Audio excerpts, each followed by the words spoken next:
여러분, 지금부터 한 150년 전쯤에 미국에 있었던 한 가정의 이야기입니다. 그러니까 세관에서 일하던 30대의 가장이 실직을 했어요. 무능하다는 이유로 해고를 당한 거죠. 엄청난 자존심 상하는 일입니다. 절망해서 집으로 돌아와서 이 사실을 자기 아내에게 고백을 합니다. 나는 인생의 실패자인 것 같다.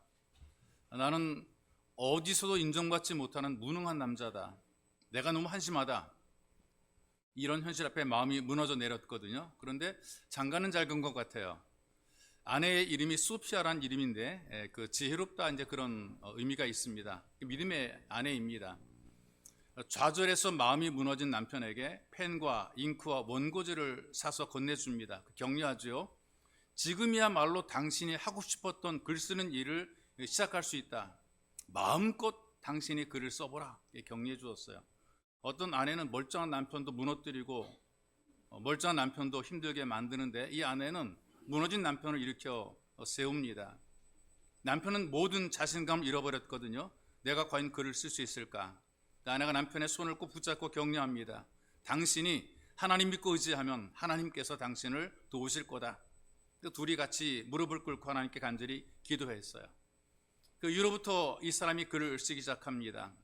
동화부터 소설에 이르기까지 아름다운 교훈과 신앙의 정신을 담은 새로운 글들을 발표하기 시작했고 이 글들이 많은 사람에게 읽혀지기 시작합니다. 우리나라에서 영화로도 상영되었던 주홍 글씨도 바로 이 사람의 작품이죠. 나다나엘 호돈이라고 하는 작가입니다. 위기를 기회로 만들고 실패한 삶을 성공으로 바꾸는 것은 부부가 함께 주님과 동행하면서 시작이 됐다는 것입니다. 하나님과 동행하게 되면 길들이 열리게 되어 있습니다. 하나님과 동행하게 되면 하나님의 은혜를 힘입게 되고 막힌 것들이 열려지게 된다는 것이죠. 여러분, 요즘 우리나라가 다양한 위기 속에 있어요. 가장 민감한 것은 어떤 것이냐? 먹고 사는 문제입니다. 경제적인 문제가 가장 민감하거든요. 사람들이 가장 피부에 와닿지요. 근데 개인적으로 느끼지 못하지만 국민 1인당 8,963만 원의 국가적인 부채를 안고 있어요. 우리가 개인적 부채를 지고 있다는 것이죠. 내가 무슨 부채를 진 적이 있냐? 그런데 나는 빚을 지지 않았지만 나라가 빚을 져서 이 빚을 나누니까 국민 한 사람 한 사람 나누게 되니까 여러분 1인당 전부 다 한 거의 8,900, 9천만 원 정도의 빚을 지고 있다는 얘기죠. 그렇다면 이것은 태어나는 아기들도 앞으로 태어나는 모든 아기들도 한 사람당 9천만 원에 이르는 부채를 떠안고 인생을 시작한다는 것입니다.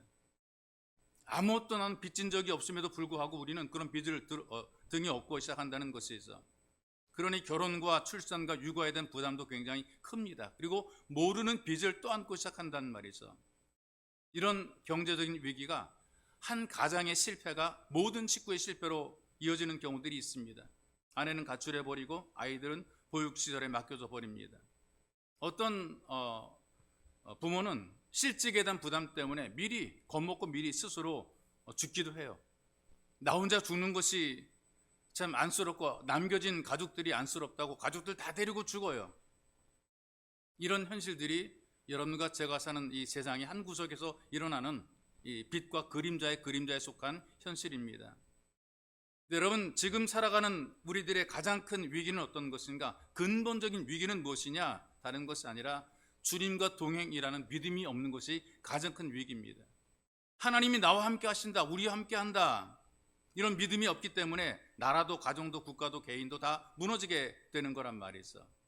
위기를 기회로 만들 수 있는 것은 믿음입니다. 지금 제가 소개해드렸던 이 나다나엘 호돈 부부처럼 하나님과 동행하는 그 믿음이 회복이 되게 되면 못할 것이 없는 삶을 살게 되어 있습니다. 오래전에 그 어린이들과 학생들에게 불려졌던 찬양이 있어요.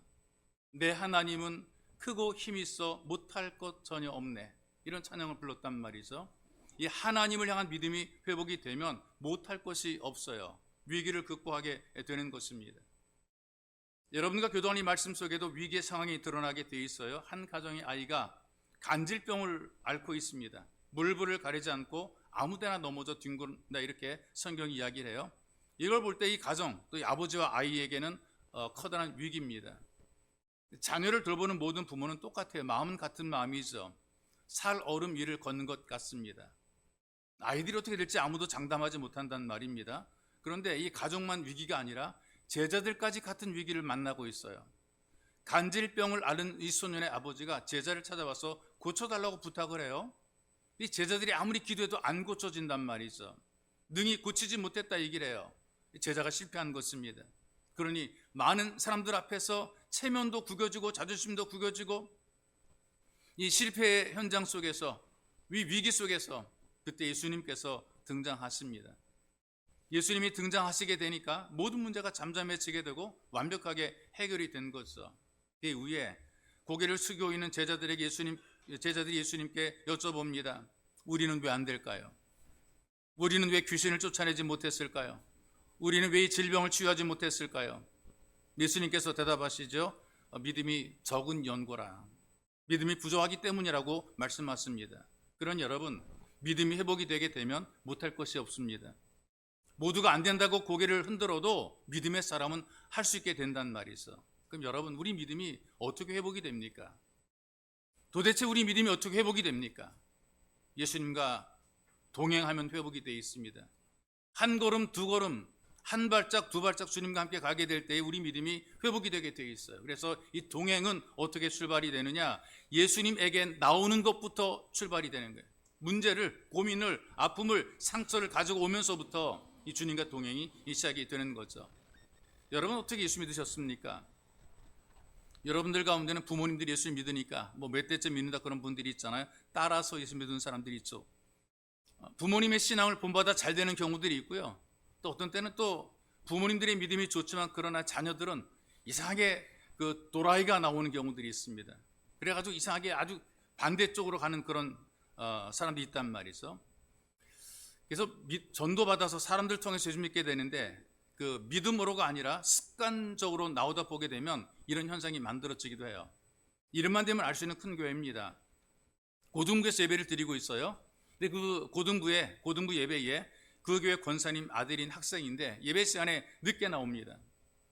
그런데 늦게 나오는데도 불구하고 비어있는 맨 앞자리, 뒤에는 다 이미 차 있으니까 맨 앞자리에 와서 앉아요.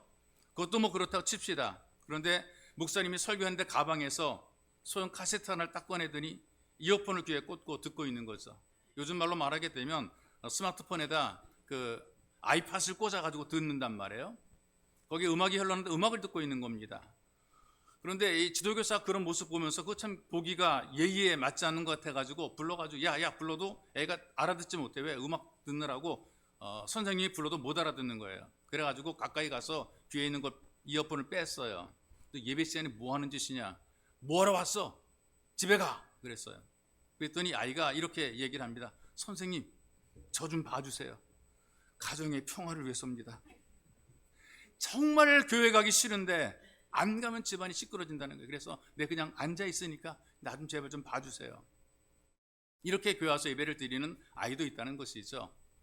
여러분, 대부분의 사람들을 보게 되면 인생의 위기에 부딪히게 될 때에 문제를 가지고 주님께 나오더라고요. 잘 돼서 나오는 사람보다 안 돼 나오는 사람들이 훨씬 많아요. 병들어서 나오고 망해서 나오고 고통 중에 나오고 근심 가운데 나오고 문제를 끌어안고 있기 때문에 예수님께 나오는 사람들이 많아요. 왜? 교회 가면 좀 나아지겠지, 예수 믿으면 좀 이 문제 풀어지겠지, 막연한 기대를 가지고 교회에 출석하기 시작한단 말이죠. 교회 나오게 되면 누가 보입니까? 하나님도 안 보이고 예수님도 안 보이는 거예요. 목사님이 보입니다. 친절하게 대해주는 집사님과 권사님들이 보입니다. 가까이 와서 안내해주고 도와주는 성도가 보입니다. 바로 이 사람들이 첫 번째 신앙의 동행자가 되는 것입니다. 누군가 안내해주는 그분들이 동행자 된단 말이죠. 먼저 사람이 보이기 때문에 그 교회 성도들이 그 교회 이미지를 만들어 가는 거죠. 그러므로 여러분들의 모습이 바로 교회의 모습이라는 사실입니다. 여러분 개인의 모습이 바로 이 교회의 모습이라 그 말이죠. 그 교회에 정착하면서 성도의 교제가 나눠지고 삶이 나눠지게 되는 겁니다. 그리고 나보다 먼저 된 사람들이 나를 위해 기도도 해주는 거죠. 나를 위해 격려도 해주는데 지금보다 나아진 게 아무것도 없고 그때나 지금이나 동일하단 말이죠. 형편이 좋아지지 않아요. 바로 이것이 오늘 말씀 속에서 아이의 아버지가 했던 말입니다. 내가 제자들에게 이 아이를, 내 아들을 데리고 왔는데 제자들이 능히 고치지 못했습니다. 이 말의 의미를 현대적으로 바꿔 말해볼까요? 목사님이 기도해도 별 수 없고 뭐 전사님이 기도도 별 수 없네요. 예배를 드려도 별 수 없네요. 나아진 게 아무것도 없습니다. 나 교회 다니면서 새벽기도 열심히 했는데 별 수 없습니다. 이렇게 말하는 분들이 있기도 하죠. 어떤 분들은 정말 열심히 노력하고 수고하는데 그럼에도 불구하고 형편과 사정이 나아지지 않았다, 이런 얘기를 하는 분들이 있기도 해요. 안타까워하는 그런 마음이 있습니다. 그런데 이쯤 되게 되면 포기하고 떠날 만도 한데요, 이 아버지가 낙심함에도 불구하고 현장을 떠나지 않고 있어요. 버티고 기다리는 모습을 봅니다. 그랬더니 예수님께서 등장하시고 그 예수님께서 그들을 오래 벌어두지 않으시는 거죠. 기다리는 사람과 동행을 위해서 오신 것입니다. 그래서 성경의 말씀 가운데 끝까지 견디는 자는 구원을 얻는다라고 선포하고 있어요. 여러분, 사람들이 아무리 동행을 해도 그 어떤 사람도 이 어린 아들을 고치지 못했어요. 사람이 돕는 것은 한계가 있습니다. 교회 지도자가 문제를 직접 해결하는 해결자는 아닙니다.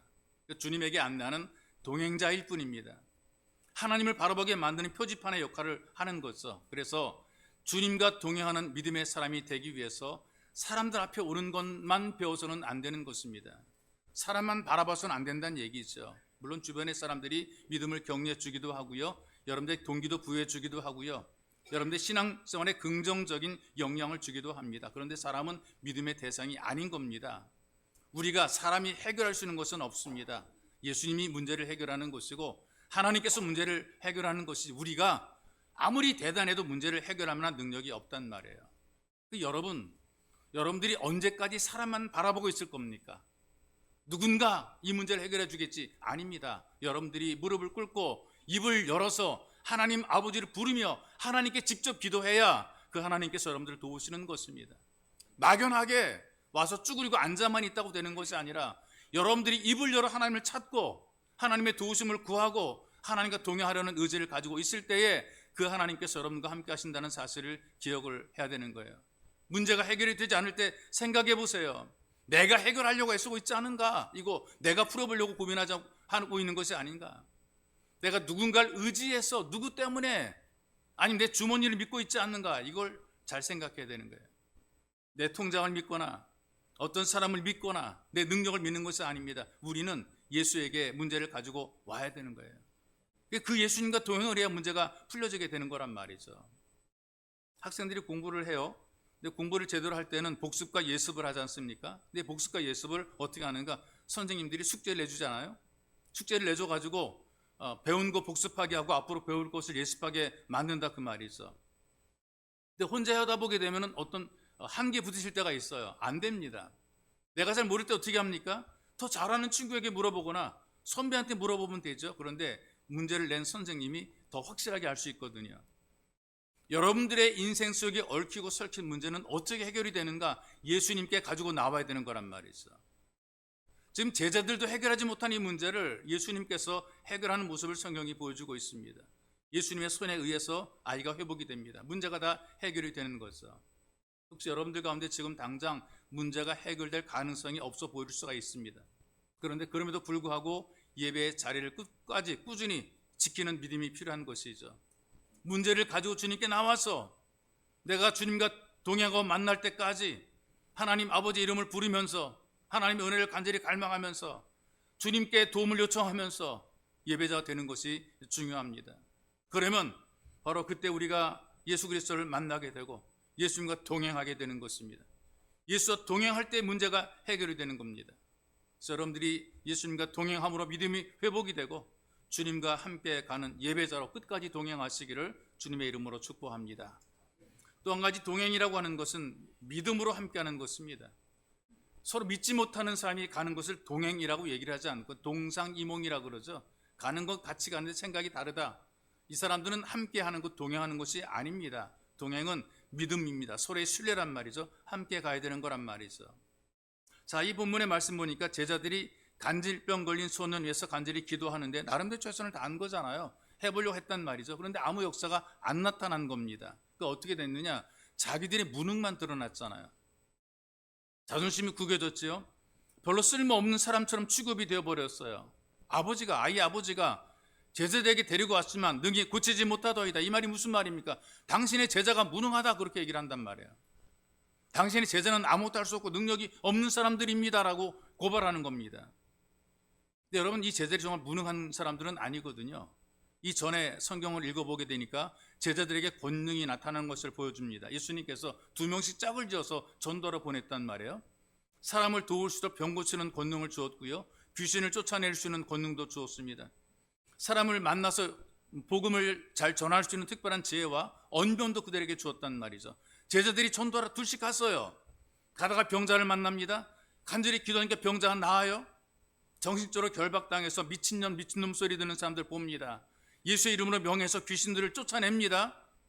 그들이 정신적으로 온전해지는 것을 그들이 체험하게 됩니다. 정말 신났습니다.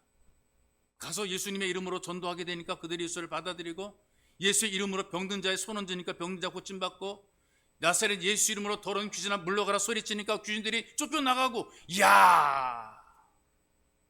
그들이 다녀와서 서로 보고하잖아요. 보고합니다. 막 흥분해서 얘기하잖아요. 우리가 예수의 이름으로 귀신을 벌벌 떨게 만들었습니다. 병든 자를 벌떡 일으켰습니다.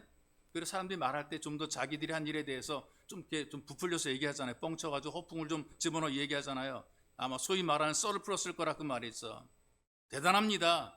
근데 지금은 할 수 있는 게 아무것도 없단 말이 있어. 과거의 성공. 근데 과거에 잘 됐다고 지금도 똑같이 잘할 수 있는 건 아닌 것 같아요. 옛날에는 그랬는데 지금은 아무것도 못하는 게 무슨 소용이 있습니까? 하나님 말씀인 성경이 이렇게 얘기를 합니다. 경건의 모양은 있지만 경건의 능력이 없다라고 지적을 하고 있단 말이죠. 흉내만 내고 있는 예배자의 모습을 지적을 하는 것입니다. 예수님께서 모여있는 사람들에게 선포를 했어요. 믿음이 없고 패역한 세대라 평가를 하셨단 말이죠. 믿는 것이 아니고요, 예수님이 하시는 일을 구경하고 있었다 그 말입니다.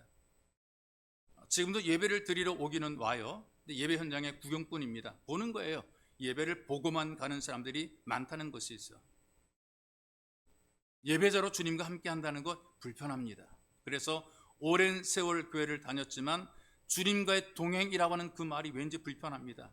내 모든 것을 시시콜콜 다 알고 너무나 불편해. 좀 내가 갖고 있는 내 사생활, 내 비밀이 있어야 되는데 예수님과 동행할 때 그런 비밀이 없어지게 된단 말이죠.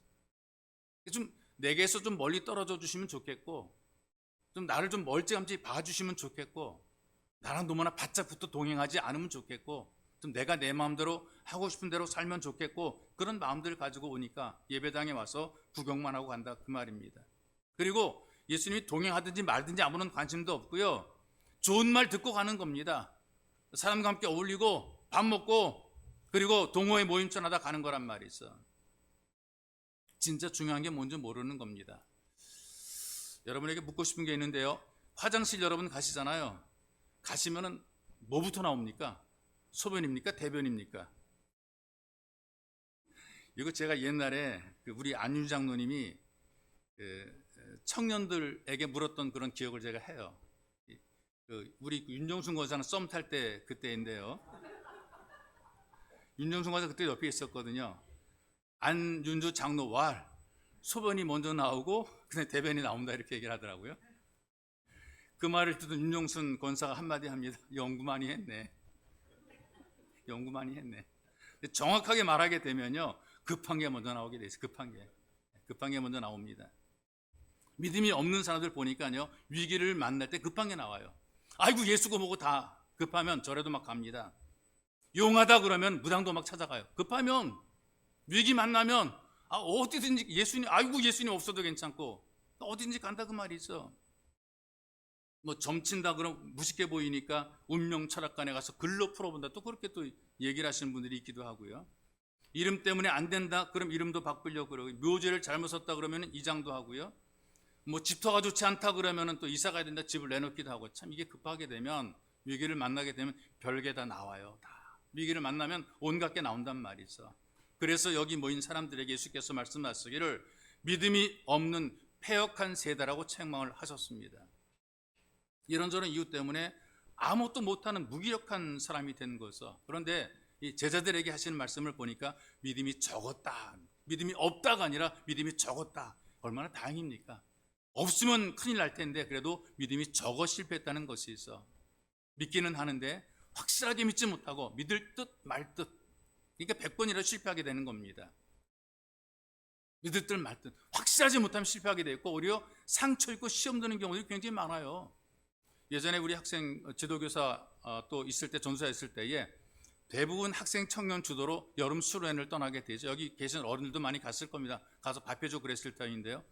근데 답사를 가서 보고 이제 이제 장소를 정하게 되는데 요즘에는 뭐 다 그 사람들이 잘 쉴 수 있고 또 잘 수 있도록 숙소가 다 준비된 완비된 건물들로 가서 이제 수련을 했어요. 예전에는 아닙니다. 그냥 풀밭입니다. 벌판이거든요. 거기 텐트 치고 와서 거기서 같이 예배 드리고 먹고 거기서 2박 3일 지내고 오고 막 그랬단 말이에요. 근데 면접하게 되면 일단 풀부터 쳐야 된단 말이에요.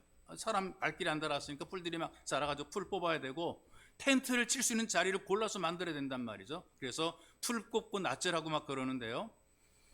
근데 뭐 사람마다 난 낫 가지고 있는 것은 아니잖아요. 손으로 막 풀을 뽑기도 하고 막 그런단 말이죠. 그때 손을 베었던 그런 기억이, 손을 베었습니다. 풀에 베었단 말이죠. 풀이 세서 손 벤 것 아니에요.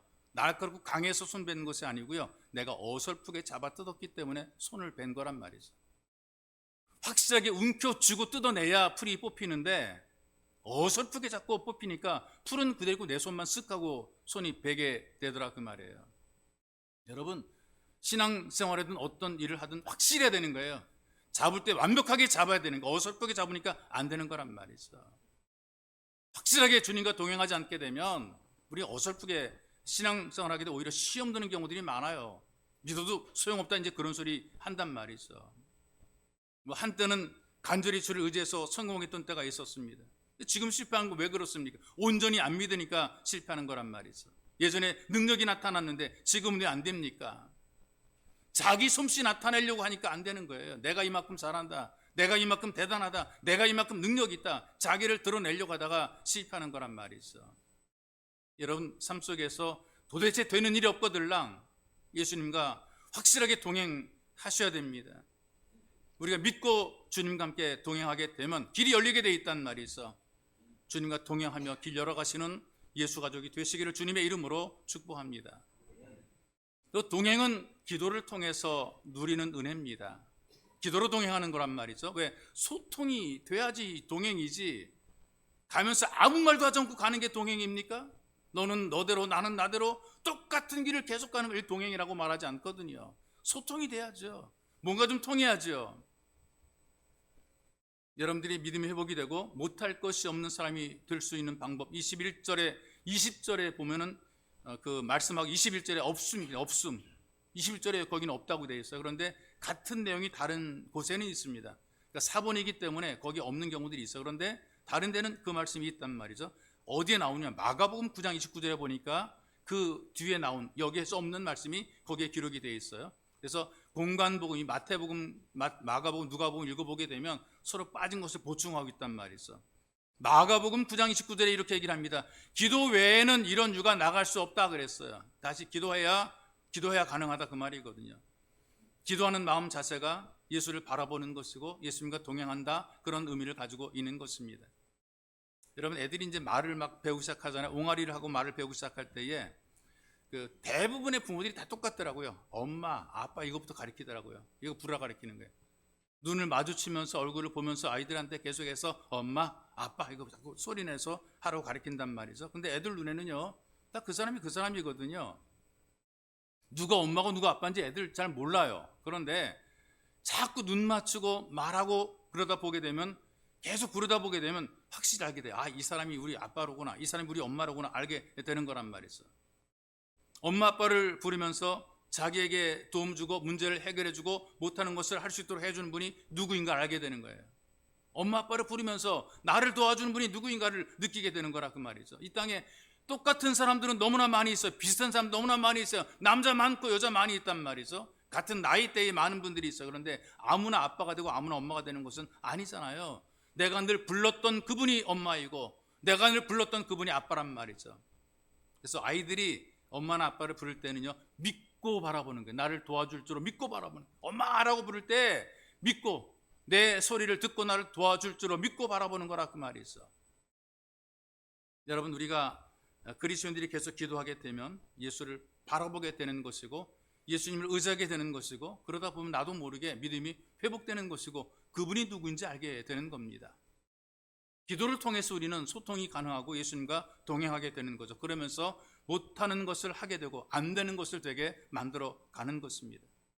지금 여러분과 저는 영적으로 상당히 어려운 시대를 살고 있어요. 쉽지 않습니다. 이때 기도를 통해서 믿음을 회복해야 되는 것입니다. 이 기도라는 건 다른 것이 아니고요, 문제를 가지고 예수님께 나오는 겁니다. 뭐 좋은 일이든 나쁜 일이든 주님께 나와 기도하는 것입니다. 불러보는 거예요. 하나님 아버지를 불러보는, 여러분들의 아버지를 불러보는 거예요. 아버지라고 불러보는 거예요. 도와달라고 좀 요청을 해보는 거예요. 나 좀 살려달라고 주님에게 좀 소리를 쳐보는 거란 말이죠. 이게 의지하는 것이고, 이를 통해서 하나님과 동행하게 되는 겁니다. 이런 동행을 통해서 우리는 우리의 문제를 풀어갈 수가 있고, 안 되는 것을 되게 만들 수가 있고, 앞일을 알지 못하지만 이 앞의 모든 문제들을 내가 어떤 문제를 만나든지 겁나지 않고 이 문제를 풀어가게 되는 것입니다. 점치는 사람도 문제를 어떻게 해결하고 풀어가려고 그러고 피해가려고 그러는데 막상 일 당하게 되면 아무도 꼼짝 못하게 되더라고요. 근데 우리는 어느 것이든지 와라, 어떤 문제든지 다 괜찮다, 다 풀어갈 수 있다, 이런 믿음을 가지고 우리가 이 세상을 한 걸음 한 걸음 살아나가는 것입니다. 주님과 함께 예수와 동행하면서. 레오나르도 다빈치라는 화가가 있잖아요. 이 사람 굉장히 그 명작을 많이 남겼잖아요. 그 명작 가운데 여러분들이 잘 아는 그림이 하나가 있습니다. 최후의 만찬이라는 그림이에요. 예수님께서 12 제자들과 함께 마지막 식사를 하는 그런 장면을 그린 그림이 있죠. 이게 귀족의 부탁으로 그림을 그렸습니다. 그 그림이 완성이 됐거든요. 그런데 이 귀족에게 보내기 전에 자기랑 친한 친구를 불러가지고 그림을 보여주면서 평을 좀 해달라 그랬어요. 이 그림이 어떠냐? 내가 그 10년을 기로 그린 그림인데 내가 누구에게, 아무에게 보내기 전에 너한테 먼저 보내주는데 한번 이 그림을 평해봐라. 친구가 그림으로 감탄하는 겁니다. 야, 그러더니 야, 예수님 손에 들려있는 은잔이 너무나 아름다워. 그 말을 들은 다빈치가요, 갑자기 붓을 들고 오더니 말도 없이 은잔을 쥐어버렸어요. 그 그림에서 은잔을 쥐어버렸어요. 이렇게 얘기를 했답니다. 오직 예수 외에는 그 어떤 것도 이 그림의 중심이 될 수 없다 그랬어요. 그 어떤 것도, 아무리 대단한 것도 예수님 이외에 다른 것은 중심이 될 수 없다. 여러분들 인생 속에서도 가장 중심이 되는 것이 어떤 것입니까? 예수님 외에 다른 것이 있다면 과감하게 지워버려야 되는 거예요. 머릿속에, 마음속에 담겨있는 그 모든 것들 가운데에 예수님보다 더하는 것이 있다면 그걸 다 지워버려야 되는 것이란 말이죠. 예수님 향한 믿음이 회복이 되게 되면 여러분들의 삶의 중심이 바로 예수 그리스도가 됩니다. 그럼 달라집니다. 못할 것 전혀 없는 가능성의 사람이 되는 것입니다. 예수께서 말씀하셨거든요. 할 수 있거든이 무슨 말이냐? 믿는 자에게는 능치 못할 일이 없느니라.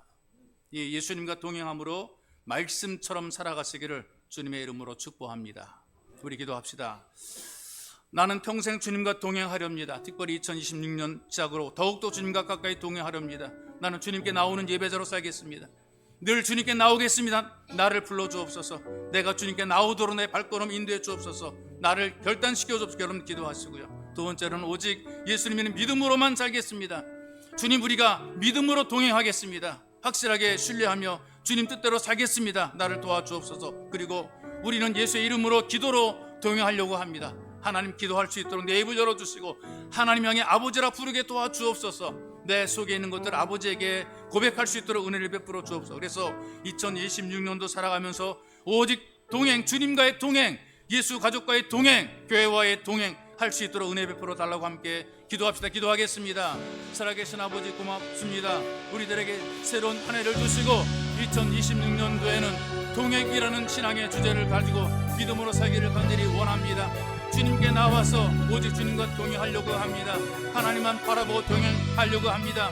예수님 앞으로는 예배자로 살기를 원합니다. 주님, 정해진 시간마다 예배자가 되어 주 앞에 나오게 만들어주시고 인생에 문제가 있을 때, 기쁜 일이 있을 때, 어떤 일이 있든지 하나님 앞에 나와 예배자로 우리의 삶을 내려놓고 하나님과 동행하는 자 상사에게 주님 우리를 도와주옵소서. 하나님, 우리가 오직 예수를 믿는 믿음으로 동행하기 원합니다. 눈에 보이는 것, 귀에 들리는 것, 하나님 아무것도 믿지 않고 오직 예수만 믿기를 원합니다. 주님께서 은혜를 베풀어 주셔서 이 믿음으로 하나님 우리의 일평생 주님과 동행하는 복 있는 삶이 되게 만들어 주옵소서. 우리도 예수의 이름으로 기도하여 하나님 아버지라 부르며 아버지로부터 응답을 체험하고 아버지로부터 도움을 받으며 이 은혜를 누리며 살아갈 수 있도록 내 인생의 한 걸음 한 걸음 돌보시어 채우신 주 은혜를 누리며 타게 붙잡아 축복해 주시고 내가 갖고 있는 인생의 문제를 수 있게 기도하고 도우심을 구함으로 말미암아 문제가 해결되고 풀어지는 위대한 기적의 삶을 살아갈 수 있도록 하나님 우리에게 은총과 능력과 성령의 충만함 부어 주시옵소서.